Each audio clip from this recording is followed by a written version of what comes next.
Afin d'obtenir rapidement une vision précise d'un tableau chiffré, vous avez la possibilité d'insérer des sous-totaux. Nous allons donc voir dans cette vidéo formation comment procéder. Donc vous voyez ici, je possède un tableau avec donc pour chaque département et pour chaque sport donc un versement des ventes. Donc je vais donc ici insérer des sous-totaux pour chaque sport. Pour cela, je dois tout d'abord sélectionner le tableau en question. Donc je fais une sélection ici des différentes cellules de mon tableau. Une fois ma sélection faite, je vais me rendre en haut et cliquer sur l'onglet Données. Et une fois donc dans cet onglet, je vais aller tout à droite de celui-ci et cliquer sur Sous-total. Vous allez alors avoir cette fenêtre-ci qui va s'ouvrir où vous allez choisir donc pour quelle colonne, etc. donc et réaliser ce sous-total. Donc vous allez créer ici donc un sous-total par exemple pour chaque changement de sport, c'est-à-dire ici donc entre ces deux lignes-ci, vous allez avoir donc un sous-total pour connaître les ventes totales donc pour le sport ici pour le foot, le basket et le tennis. Donc je vais donc cliquer sur cette flèche-ci et je vais sélectionner ici sport comme ceci. Ensuite, vous choisissez quelle fonction utiliser en cliquant ici sur la flèche. Donc si vous souhaitez par exemple faire l'addition de toutes ces sommes des ventes, faire une moyenne, indiquer quelle est la valeur maximale, etc. Donc ici je vais faire une addition, je clique donc sur somme comme ceci et nous allons ajouter un sous-total aux ventes, donc je laisse bien cocher cette case-là. Ensuite, si les sous-totaux sont déjà présents dans votre tableau, vous pouvez choisir de les remplacer ou non en cochant cette case-là.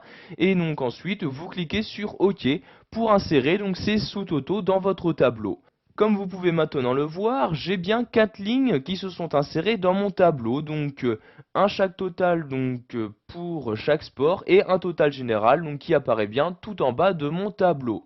Vous pouvez voir aussi tout à gauche de votre document Excel que vous avez maintenant donc des plans qui se sont créés.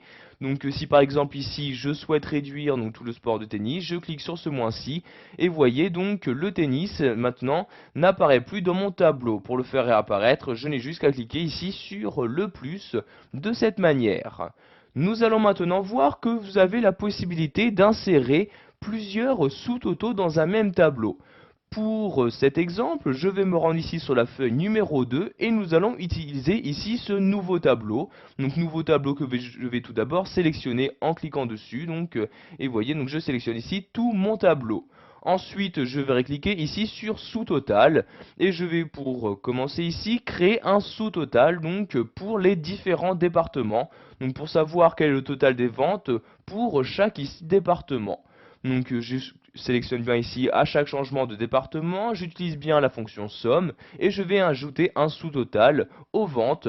Je n'ai juste donc qu'à cliquer ici sur OK comme ceci. Donc vous pouvez voir ici qu'il y a maintenant donc différentes lignes d'insérer donc pour vous indiquer le total donc pour chaque département et en bas le total général. Si vous souhaitez maintenant insérer un autre sous-total, donc par exemple ici pour chaque sport de chaque département, je reclique ici sur sous-total. Je vais maintenant cliquer sur cette flèche-ci et sélectionner donc à chaque changement de sport. J'utilise toujours la fonction somme et j'ajoute toujours un sous-total aux ventes. Mais cette fois-ci, je dois bien faire attention, je dois ici décocher cette case-ci pour ne pas remplacer les sous-totaux existants. Et je clique ensuite sur OK pour les insérer dans mon tableau. Donc vous pouvez voir que maintenant j'ai encore plus de lignes d'insérer. J'ai bien donc un sous-total qui apparaît toujours pour chacun de mes départements, mais en plus à l'intérieur, donc j'ai bien des sous-totaux pour chacun des sports présents dans ces départements. Voilà, nous avons vu dans cette vidéo formation comment insérer des sous-totaux dans un tableau dans Excel 2010.